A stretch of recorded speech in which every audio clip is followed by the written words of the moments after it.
তোমাকে এসব নিয়ে ভাবতে হবে না। আমার জন্য সমস্যা হলে আমি আয়দার ওখানে থাকবো। তুমি আমার জন্য এত কিছু করেছো, আমিও তোমার জন্য করব। আমি শুধু ভয় পাচ্ছিলাম যে আমার বাবা মার সাথে ওনার দেখা না হয়ে যায়। তোমার বাবা যদি এসে বলেন আমি আমার ছেলের বাড়িতে এসেছি, তখন আমার বাবা মাকে কি জবাব দেবো বলো? দেখো, আমার বাবার সাথে আমার কি সম্পর্ক সেই ব্যাখ্যা আমি তোমাকে দিতে পারবো না সেলিন, ঠিক আছে? তাছাড়া এক মিনিট, তুমি কিভাবে জানলে আমার বাবা আসছে? আমাকে আর কে বলবে? বেদাত মারভেকে ফোন করেছিল তুমি কোন হোটেলে আছো জানতে। মারভে ভেবেছে তুমি অবশ্যই জানো, কারণ ও সব জানে, তাই না? আমি তোমাকে হাজারবার বলেছিলাম আমরা দুজন একসাথে আছি, এই কথাটা যেন অফিসের কেউ কখনো না জানে, আর তুমি সবাইকে সেটা বলে বেরিয়েছো। বাজে বকো না, আমি কাউকেই কোনো কথা বলিনি। তাহলে মারভে কেন তোমাকে ফোন করবে? কারণ হ্যাঁ, কারণটা কি? কারণ কারণটা কি আমাকে বলো সেলিন। কারণ তোমার সাথে আমারই শেষ দেখা হয়।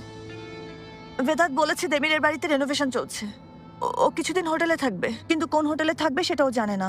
তাই মারভে আমাকে ফোন করে, কারণ সকালে ইলদিনিম সাহেবের সাথে মিটিংটাতে তুমি আর আমি ছিলাম। ও জানতে চেয়েছিল তুমি কোন হোটেলে আছো আমি জানি কিনা।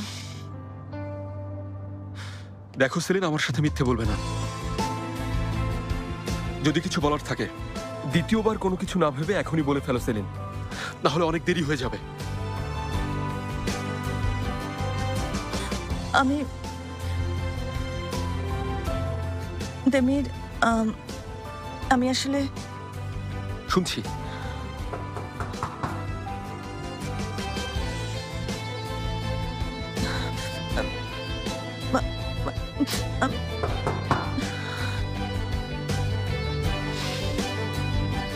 আমি এখনই আসছি।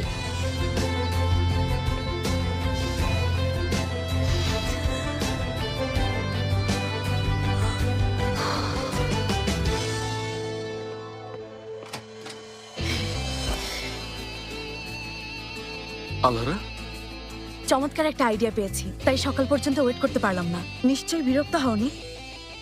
Demir Demir